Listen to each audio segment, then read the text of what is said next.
So ano nga ba ang agenda nitong ating ng module natin ngayon? Dalawa lang. Kailangan maintindihan ng bawat isa sa atin ang basic roles ng mga officers at ano ba yung mga responsibilidad ng bawat officer. Ito, maraming experience sa atin dyan. Madalas, lalong-lalo na mga bagong union. Pag bagong union, normally, presidente lang kumikilos. Tama?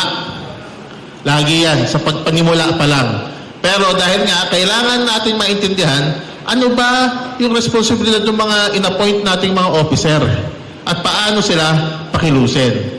Pangalawa, tuturuan ko rin kayo pagkatapos ito, paano gumawa ng mga simpleng sulat, simpleng board resolution, etc. na kailangan ninyo para ma-administer o makapagpatakbo ng inyong union. Sige, kahulugan ng balangkas. Ang balangkas ng union ng mga gawa ay isang setup ng samahan na tumutukoy sa mga pangunahing posisyon at kani-kana lang tungkulin sa samahan. Ang istruktura ng union ay nakapaloob sa saligang batas. Nakadisenyo upang mapanatiling demokratiko ang pamamalakad, aktibo ang kasapian, at epektibo ang pagtugon sa pangangailangan ng manggagawa. Sino sa inyo ang may dala ngayon ng inyong consti and bylaws? Dalawa kasi ang pinaka-importante na dokumento ng isang union. Una, CBA. Pangalawa, CBL, Constitution and Bylaws na tinatawag. Kapag ka ang relasyon between management at saka ng union, ang titingnan mo lagi, CBA. Kasi di ba, sabi natin, lalo naman nakapag-seminar dito sa akin sa CBA, ang CBA ang batas sa loob ng kumpanya. Ang CBL, Constitution and Bylaws, o yung saligang batas na tinatawag, yon ang batas sa loob ng union. Kapag mayroong nag-aaway sa loob ng union, o tinatawag nating intra-union dispute, ang titingnan mo lagi ay ang Constitution and Bylaws. Nandun kasi nakalagay anong mga penalty, anong mga violation ng isang union member. Wala sa CBA yan, di ba? So kailangan meron kayong CBL. Sa mga federated dito, kunwari sa NFL, UFSW, ang inyong CBL ay yung CBL ng federasyon. Kasi kapag ka ikaw ay charter ng isang federasyon, automatic, yung CBL ng federasyon, yun na ang iyong CBL. Pag independent ka, ang iyong kailangan mong gumawa ng bagong CBL bago mo mabuo yung iyong union. Kaya karamihan naman hindi marunong gumawa ng CBL ng Constitution and Bylaws. Kaya doon nahihirapan yung mga manggagawa. Kaya importante may federasyon. So yung CBL ninyo kailangan maano nyo Sige tol. Mike, malabang Mike na isa pa. So pag nag-affiliate po kami, gagawa po tayo ng panibagong CBL. Ngayon nag-federate kayo, pero meron na kayong CBL dati, di ba? Dati po meron na kami. Hindi nagagawa yon kasi nag-affiliate ka lang, di ba? Okay po. Magkaiba ang affiliate sa chartered member o chartered local na tinatawag. Ang affiliate, nag-affiliate ka lang sa isang federasyon, pero meron kang independent na registration. Meron po. Ganun yon. Magkaiba sa batas yung chartered local, yung sa simula pa lang may federasyon, binigyan ka ng charter certificate, tulad ng mga LRT, tulad ng UFSW, Diliman Doctors, Marikina Valley, federasyon ang nag-organize sa kanila. So sila, wala silang sariling independent registration. Registration lang ng federasyon. Pero pagkatulad nyo, Yokohama, yung Suzuki, mga independent, sino pa ba independent dito? Ayun, si Lourdes, nag-affiliate, si Lourdes, pinaka-perfect example, Lourdes Hospital, union na siya matagal na. Recently, nag-affiliate siya sa UFSW. Tapos ngayon, yung kanyang Constitution and Bylaws, yun pa rin ang ginagamit niya. Hindi yun sa federasyon. Kasi may sarili siyang rehistro. Tanong ko lang po, Atty. Vice versa po. Kung halimbawa is naka-charter yung isang union po, bubukod siya ng sarili niyang Constitution and Bylaws, pwede rin po ba ito? Ayan, sige. Pagka chartered local ka, kunwari, LRT. Ang LRT, ang bumuo NFL, nung simula. Gusto niyang mag-independent, magre-rehistro siya ulit sa DOLE. Kailangan mong gumawa ng sarili mong constitution bylaws, lahat yun, lahat yun na requirements. Pupunuin mo lahat yan, tapos saka ka magdi-disaffiliate, tapos i-rehistro mo yung independent. Kasi kapag ka nag-disaffiliate ka at hindi ka naglagay ng independent, wala ka rehistro, patutulad ka sa Yokohama. Di ba Yokohama? Ganun yung nangyari sa inyo, nag-disaffiliate sila, wala silang independent, ginulo ngayon ng federasyon nila yung ano nila. Magbibigay sa mga miyembro ng higit na kalinawan sa proseso ng partisipasyon ng mga kasapi sa pagdidesisyon, hatian ng gawain at sama-samang pagkilos. Magtitiyak na ang plano, programa, patakaran at sistema ng Unyon ay dumaan sa kolektibong pagdesisyon. Maayos ang daloy ng ugnayan ng mga gawain, may magtitiyak na ang mahalagang gawain ay nagagampanan at nakukumpleto sa takdang oras, maiwasan ang duplikasyon ng gawain at maisabuhay ang kolektibong at sama-samang pamumuno. Kahalagahan nitong struktura na to na malaman ninyo kasi walang Superman sa atin. Hindi natin kayang gawin lahat yan. Lalong-lalo na yung mga presidente dito, hindi nyo kayang gawin lahat yan. Kailangan nyo proper delegation. Ang pinaka-importante, isa sa pinaka-importante na skill ng isang leader ay marunong ka papaano mag-delegate ng trabaho. Alam mo kung paano kilatisin yung officer mo o yung member mo kung sino yung may talento. Saan ang talento niya? Sa math, sa pag-organize, sa grievance, etc. At alam mo, i-properly delegate sa kanya. Yan ang isa sa pinaka-importanteng skill ng isang leader. Ikaw, bilang leader, lalong-lalo na sa mga presidente, dapat na monitor mo din lahat ng mga dinelegate mo na task sa mga officer mo o sa mga miyembro mo. Kasi nga, time-bound dapat lahat ng mga aktibidad ng Unyon. Ano pa ang tamang pagtingin dito? Ang Unyon, alam po ninyo, ito lagi ko sinasabi, lalo na sa mga ano ko dito, isa sa pinakademokratikong institusyon o organisasyon dapat ang Unyon. Ano ibig sabihin nun? Hindi tayo diktador. Walang isang nasusunod dito. Kahit sa federasyon, kahit sa Unyon, dapat lahat ng lalo-lalo na officer ay nagkakaroon ng boses at napapakinggan. At hindi lang napapakinggan, kundi nasusunod. Hindi lang tokenistic na sinasabihin lang, o sige, pinakinggan kita, pero hindi sinunod. O kaya sarado agad ang isipan ng mga leader o lalong-lalo na ng presidente. Demokratiko ang pamamalakad. Pati ang pagdidesisyon, kailangan demokratiko. Basic na structure ng isang Unyon. Alam nyo, maraming mga Unyon, iba-iba naman struktura niyan eh. Pero itong mga nilagay ko sa module na to, ito yung mga basic na hindi po pwedeng mawala. Pwedeng madagdagan, pero hindi po pwedeng mabawasan itong officers na ito. Kasi lahat yan may kanya-kanyang role. Anong mga example ng mga klase ng officers na wala dito sa module ko? For example, Sergeant at Arms. Kaya may Sergeant at Arms dati noong sinaunang panahon, para lang malam yung istorya. Hindi naman walang kwenta. Diba? Kasi dati, karamihan ng mga union, industrial unions. Medyo mga rowdy, diba? Kunwari, mga sapyer, sa mga factory, diba? So, kailangan Sergeant at Arms para panatilihin yung peace, peace and order. So, para kang bouncer nga talaga, police. Sino pa dito ang may ibang klaseng officer sa mga union nila na wala dito sa nasa board? Sino pa? Escort? May escort kayo? Muse. Ano yung basketball? Wala na? Wala? Sa inyo, wala? Budget team. Hindi, iba yung budget team. Mamaya yun. Sa mga committee yun eh. Pero ito kasi itatawag na executive officers. Isa-isahin natin General Membership Assembly. Andre, balik tayo muna. Naintindihan to na simpleng struktura lang yan. Pag nasa taas, ibig sabihin yung pinakamataas, mas mataas sa hierarchy. Pag sa baba, paano yan? Parang pyramid yan. General Membership, nakita nyo, nandun sa pinakataas, di ba? General Membership. Yan kasi ang pinakamataas na decision-making body ng isang union. Sabi nga natin, demokratiko ang isang union. Pag sinabing demokratiko, lahat ng membro ay kailangan participated. Diba? At ang body, pag yung buong kaunyonan ninyo, buong lahat ng membership nyo, ang tawag doon ay General Membership Assembly. Yung mga iba, tawag lang General Assembly. Yung mga iba, tawag General Membership. Iba-iba tawag dyan. Pero basically, yan ay yung kabuuan ng kasapian ng isang union. Meron kasing mga kumpanya na merong mga empleyado pero hindi union member. Tama? Sa inyo, di ba? For example, ito ang kabuuan ng lahat ng empleyado sa inyong kumpanya.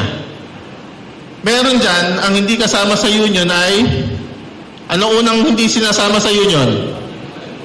Managerial. Managerial. Ano pa kasunod na hindi kasama sa union?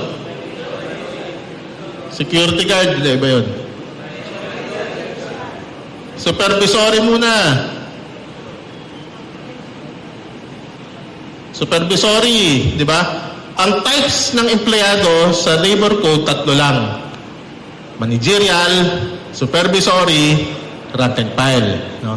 Kapag ka-union, dapat ka rank and file or supervisory lang. Dalawa lang. Yung managerial, hindi po pwedeng mag-union yan. No? Agency worker, hindi rin yan kasama sa kahit anong union. Bakit? Bakit hindi kasama? Yung security guard, janitor, etc. Kasi hindi sila empleyado. Hindi sila empleyado ng principal. Yung mga janitor, security guard sa mga kumpanya nyo, iba ang kanilang principal. Hindi sila direct hire. So, tatanggalin mo sila. Ano pa? So, ito, normally, ito rank and file lahat to. Diba? And file. Sa rank and file, meron ka pang pwedeng i-exclude doon. May excluded dyan. Sino mga yan? Tawag dyan, confidential employees. Sino normally yan? Finance, HR. Diba? IT sa iba. Pero, ito hindi yan ibig sabihin automatic HR ka na, finance o IT ka, confidential ka. Ayon sa Supreme Court, pagka ikaw ay confidential, dapat daw ikaw ay nag-execute ng labor relations task. Importante yun Labor relations dapat. Hindi porket confidential ka, alam mo yung formula, for example, ng KFC, confidential employee ka na when it terms to labor code. Hindi porket alam mo yung billing, alam mo yung mga sikreto ng boss mo, confidential ka na. Hindi ganun ang confidential. Ang confidential ay dapat may labor relations task. Ano ibig sabihin nun? Ibig sabihin, yung trabaho mo ay may kasamang pakikipag-ugnayan sa mga kapwa mo trabahador, kapwa mo empleyado. Ano yung example niyan? Payroll officer. Ikaw ang nagpapasweldo. HR assistant. Rank and file yun May boss siya, may HR manager siya. HR assistant, siya ang nagpapatupad ng mga NTE. Notice to explain.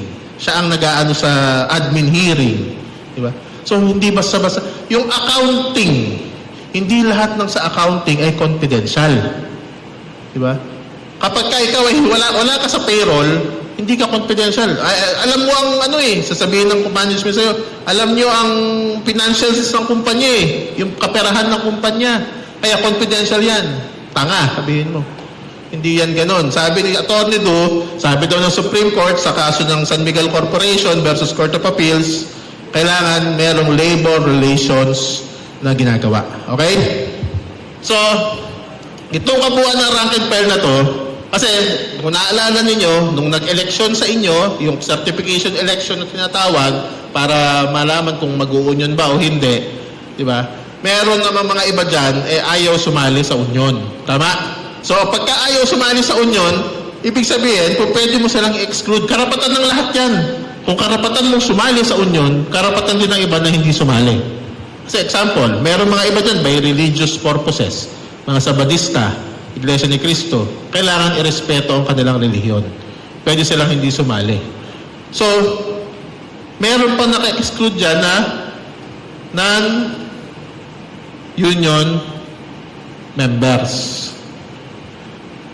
Yung mga ibang kumpanya, yung mga ibang union, sa CBA ay may tinatawag na closed shop agreement. Alam niyo ba yun? Pag sinabing closed shop, ibig sabihin, hindi po pwedeng walang non-union member. Automatic, lahat ito pagka-close shop, lahat yan ay union member. Pag may bagong empleyadong pumasok, bagong hinire, rank and file, o kung supervisory union, supervisor, may bago, automatic, union member. Automatic. Pag close shop. Yun yung pinakamataas na tinatawag na union security clause. Pero, karamihan dyan tawag maintenance of membership. Alam ko, karamihan sa inyo dito, maintenance of membership. Pag maintenance of membership, ibig sabihin, pwedeng may non-union member. Pero, kapag may bagong dumating na empleyado, hindi siya automatic na union member. Pero pwede siyang magpa-union member. Ganun yan. Okay? So, ang general membership, ito lang. Yung union members lang. So, ibig sabihin, kung may mga confidential dyan na rank and file, merong mga supervisory, wala dapat silang boto o say sa general membership. Kung sino lang yung official members, siya ang General Membership Assembly. So, kailangan meron kayong listahan, lalo na kung hindi kayo naka-close shop. May listahan kayo ng members nyo.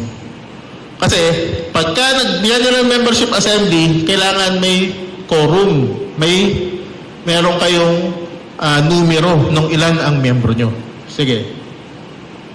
Paano po pag dalawa yung union, pagka-hire ng empleyado, automatic, sinasali ng management sa union ng management union?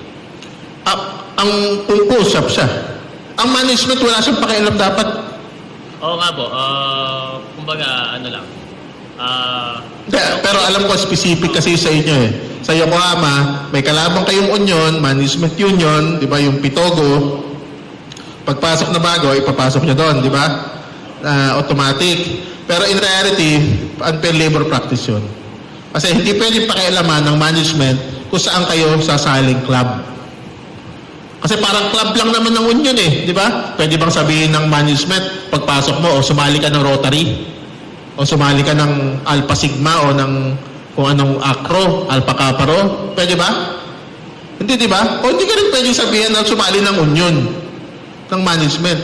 Lalo-lalo na sa union kasi sa labor code, ang employer, ang tawag dyan, bystander lang. Hindi siya pwedeng makialam sa union. Hindi niya sakop ang union. Wala siyang pake sa union dapat. Kung paano ang pamamalakad ng mga manggagawa sa union nila. Club nila yan eh. Diba? Club niyo yan eh. Ng manggagawa yan eh. Ba't makikialam yung outsider? Ang General Membership Assembly rin, ang normally nito, ang pinaka madalang na ipatawag sa lahat. Kasi mahirap magastos ipatawag ang General Membership. Tama? Karamihan sa union, once a year nagpapatawag niyan. Kailan tuwing? Christmas. Normally, iba Christmas eh. Para sabay na sa Christmas party. Pero, dapat yan, ang minimum niyan, once every 5 years. Bakit? Kasi ang General Membership Assembly, ang naghahalal ng mga bagong officer every 5 years. Sa labor code, tandaan nyo lalo sa kayo mga officer, every 5 years dapat may eleksyon kayo lahat. Normally yan, bago mag-CBA. Di ba CBA nyo rin, 5 years ang effectivity. So bago mag-CBA, dapat nagpapa-eleksyon na. Para may fresh mandate, may bagong mandato yung mga new set of officers na haharap doon sa management. Pero, sabi ko nga, normally yan, once a year, sinasabay sa Christmas party. Para madaling ipatawag. Kasi meron kang mga raffle. Di ba normally raffle? Sino dito ang once a year nagpapatawag ng GA, General Assembly? Taas kamay, once a year. Konti lang oh. Sino ang hindi nagpapatawag ng GA dito? Ayaw niyo magtaas. Hindi, kayo, marami kasi bago eh. Mga bagong buo pa lang, bagong CBA pa lang. Wala pang isang taon ng CBA nyo. Yun, iba, wala pang CBA. Kayo ba, Alex? Twice a year. Ayan, masipag itong mga to, twice a year. Sa inyo, ano? 3, thrice a year. Ayan, masipag kayo. Marami kayong pera, Sa inyo, 4 times a year, quarterly. Ayan, masisipag rin kayo. Daming pera nyo. Once every 3 years kayo. Okay lang naman. twice a year sa inyo.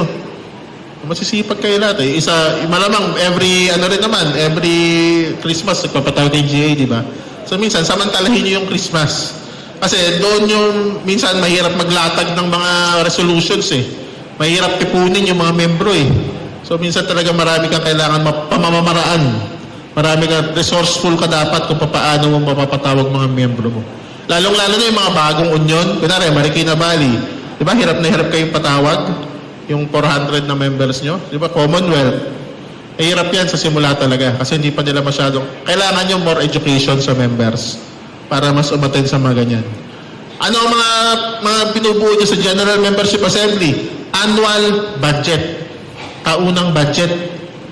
Ano ibig sabihin nun? Diyan din normally nagpe-present yung tresurero. Kayong mga tresurero pag general membership, once a year, mag-present kayo ng financial statement sa membro. Para alam ng membro kung saan ginagastos ninyo ng mga officers yung pera, yung union dues. Kailangan yan once a year. Yung mga iba nga dito, alam ko, may once a month nilalagay sa bulletin board. Ano mga ginastos kada buwan. Best practice yun, transparency. Alam dapat ng lahat ng membro. Pera nila yan. Pera ninyo lahat yan. Hindi lang pera ng officer yan. So dapat masinop kayo sa paggamit ng pera ng manggagawa. Sagrado yan. Hindi yan dapat ni-dispalco, hindi yan dapat pinangkukuan ng gastos lang, outing, kung ano-ano. Kailangan yan, nakikita ng membro ninyo kung saan nang pupunta yung kanilang pera. Under the Labor Code, may karapatan ang lahat ng membro ng union na tingnan ang financial statements nyo anytime basta business hours. Alam nyo ba yun? Basta 8 a.m. to 5 p.m. business hours, every day. Pag may pumunta sa union office nyo, sabi ng union member, sabi niya, patingin ng financial statements, dapat may maipakita ka. Pag wala ka na ipakita, violation yun. Pwede kang makasuhan ulit. Kayong mga treasurer. Kaya kailangan alam ninyo paano yung kaninang tinuro ni Lisa. Ano pa? Pagka mga pangmalakihang mga alituntunin, mga polisiya para sa loob ng union, General Assembly rin dapat. Kunwari, meron kayong malakihang gagawing outing. O kaya, meron kayong sports fest, etc. General Assembly, kailangan alam lagi ng lahat ng inyong membro. Strategic planning, etc. Diyan, kanyan. Pero ang pinaka-importante sa lahat dyan ay yung paghahalal ng opisyales. Executive Committee, anong tawag doon? Ano ibig sabihin ng Executive Committee? Nag-i-execute ng plano. Diba? So, ang Executive Committee, sino-sino ba yung mga yan? Yan yung lahat kayong officer. Diba? Ang nagpaplano, pag merong plano na inutos ang General Assembly ninyo, lahat ng membro nyo, napagkasunduan, napagbotohan ng General Assembly, nanalo yung yes. Sino magpapatupad nun? Kunwari, sabi ng General Assembly, kailangan tayo magkaroon ng yearly sports fest. 100,000 kada taon ang kailangan union funds na ilagay dyan. Sino magpapatupad nun? Membro? Kayo, Executive Committee, yung mga officer. Kasi kayo ang magpapatupad ng mga napagkasunduan sa Assemblea. Sino-sino yung mga yan? Ito, lahat to, Executive Committee, Presidente, number 1. Diba? Ang Presidente, ano role niya? Ikaw ang CEO ng Union, Chief Executive Officer. Ikaw ang pangunahin na punong abala. Pero sabi ko kanina, dapat marunong ka at magaling kang mag-delegate ng task. Araw-araw na gawain ng Union, ikaw ang nagpapatakbo. Kaya nga yung mga ibang union presidents, normally lalo na sa malalaking kumpanya, dapat naka full-time union leave. Ano ibig sabihin yun? Sinisweldo ka ng kumpanya, pero ikaw ay hindi na pumapasok sa kung anuman trabaho mo. At ang iyong inaasikaso ay yung union activities. Pero yan, medyo mataas na level yan. Mahirap kuhanin sa CBA yan. Sa CBA yan kinukuha. Kasi nga, pag presidente ka, ikaw ang araw-araw dapat nasa union office. Ikaw ang nagpapatakbo araw-araw ng mga gawain.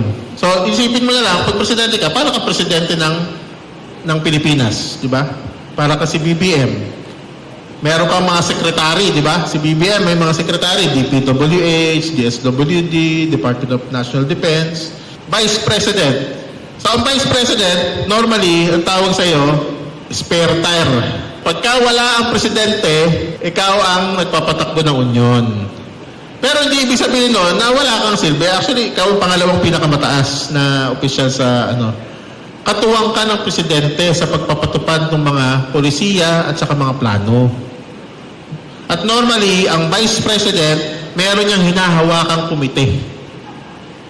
Kunwari, di ba? Kunwari, si Sara Duterte, nung Vice President ng Pilipinas, di ba? May hinawakan siyang departamento, di ba? Department of Education, DepEd. O ganun din yun kasi siya, si Sara, sa ngayon, spare tire lang rin siya pag wala kang hinahawakan departamento. Ang Presidente, ang Vice President, kailangan meron din siyang hinahawakan departamento o komite. Mamaya, explain ko yung mga komite. Secretary, sinong secretary dito? Taas kamay. Yan. Isa sa mga pinakamatrabaho na officer ang secretary. No? Kasi nga, kailangan, bilang secretary, ikaw ang tagatala na official minutes tuwing may meeting. Yung mga officer. Ikaw ang tagatago ng mga dokumento. Ikaw ang tagagawa ng dokumento. Gagawin mo na ang dokumento, tatago mo pa. Pag nawala, sa'yo pa sisi. Di ba? So, yan? So, kailangan marunong kayong gumawa ng mga simple letter. Kunwari, sasabihin ng Presidente nyo, sulatan natin ang management, meron tayong grievance letter, o kaya kailangan natin sumulat sa labas sa DSWD, hingi tayong ayuda, o bla bla bla. Kayo ang gumagawa niyan. Mamaya tuturuan ko kayo paano yung basic na paggawa ng isang sulat, grievance letter, board resolution, kasi kayo ang gumagawa niyan eh. Treasurer o ingat yaman. Sino mga treasurer dito ulit nga? Taas kamay. Kaya marami ang treasurer ngayon dahil nga financial accounting yung Ito, nakalagay naman dyan, taga-release ng pera. Ang tandaan ninyo may mga bank accounts naman kayo lahat, no? Yung union. Ang signatory ng bank account ng isang union, normally, dalawa. Presidente at tresurero. Yung mga iba nga, tatlo pa eh. Depende yan sa ang napagkasunduan nyo sa officers. Kayo ang accountable sa pera ng union. Ang tresurero, tandaan nyo ang pinaka madalas makasuhan sa DOLE. Pinaka madalas yan. Lalong-lalo na sa mga union. Kasi, lagi yan, ang number one na laging iniisip ng mga miyembro, kaperahan. Pagka nagkaroon ng away sa loob ng union, o kaya merong challenge sa mga officer sa eleksyon, di ba? Ano number one? Pag natalo yung mga incumbent, ano number one laging di ba? Pondo, pera, yun ang unang tinitingnan. Sinong kinakasuhan kapag ka merong hindi nagtatali sa financial statements? Tresurero at presidente. So, po pwede kayong kulong. Bakit yung hindi pwedeng kasuhan yung auditor, nag-o-audit din naman siya? Kasama din, actually. Nakakasuhan din naman yung auditor. Pero ang lagi, kasi ang auditor, negligence lang yon. Hindi mo chinek, hindi mo tinignan, kasama ka rin sa kaso. Pero kapag yung tinatawag nating qualified theft, yun ang pinakamatindi. Normally, tresurero ang nakakasuhan doon. Criminal case yun. Tal sa mic. Paano ba sila kasuhan sa DOLE? Yung mga president at saka secretary. Ayan. Petition for audit ang tawag. Petition for audit of union funds sa DOLE. Saan pong venue? NLRC? DOLE. DOLE nga. DOLE lang. DOLE. Okay. Petition for audit of union funds ang tawag doon. Sir, pagka kinasuhan ng treasurer at saka president, ilang taon inaabot yan? Depende kung sa ako ilang taon inaabot. Depende sa korte, depende sa kung mag-aapila ka ba, etc. Iba-iba yan. Auditor. Ang auditor ay katuwang ng treasurer. Dahil nga, sabi ko sa inyo, dalawa rin kasama ka rin sa mga kasuhan ng qualified theft kapag ka ikaw ay hindi tama ang pag-audit. Pero mas mababa lang ng konti dahil negligence lang ang may kakaso sa iyo. Pero nga, ang auditor, ang nagsisiguro na lahat ng gastos ng union ay may kaukulang resibo o voucher. Dalawa yan kasi. Hindi ko lang alam kung naituro ni Lisa yung kanina. Normally, pag palabas ang pera ng union, kailangan yan, ang kapalit ay resibo. Di ba? Huwag kayong maglalabas ng pera ng walang hindi nyo pinapollow up yung resibo. Kasi sa audit, yari kayo doon. Pero meron kasing mga gastos na wala namang resibo. For example, pamasahe sa jeep. May resibo ba yun? Wala, di ba? Hindi, sa Grab, pwede mo screenshotan eh. Di ba? O kaya, binili mo sa tindahan, bumili kang tubig sa water refilling station. Wala naman eh. Pwede yun, voucher. Cash voucher. Meron naman nabibiling resibuhan sa di ba? Sa recto. O kung saan man, pa-imprentahan. Pwede yun, cash voucher. Pero sa cash voucher, nakalagay kung kanino dinisburse yung pera at saka kung saan ginamit. Binigay kay Mark Queen 500 pesos pangbili ng tubig. Dapat yun, ibibigay yun sa auditor. PRO, Public Relations Officer. Ano ginagawa niyo? Ngayon, alam niyo nung unang panahon, nung panahon nila Kajimi. Nung panahon nila Kajimi, ang PRO, ginagawa niyan, normally yan, dapat yan marunong kang paano mag-imprenta. No, kaya yung mga dyaryo ba dati? Di ba, Kajimi? Polyetos, dyaryo. Merong bagong board resolution, no? Yung PRO, taga-imprenta yan para yan ay bigyan mo lahat ng union member. Kung 10,000 union member mo, kailangan mababasa nila yan.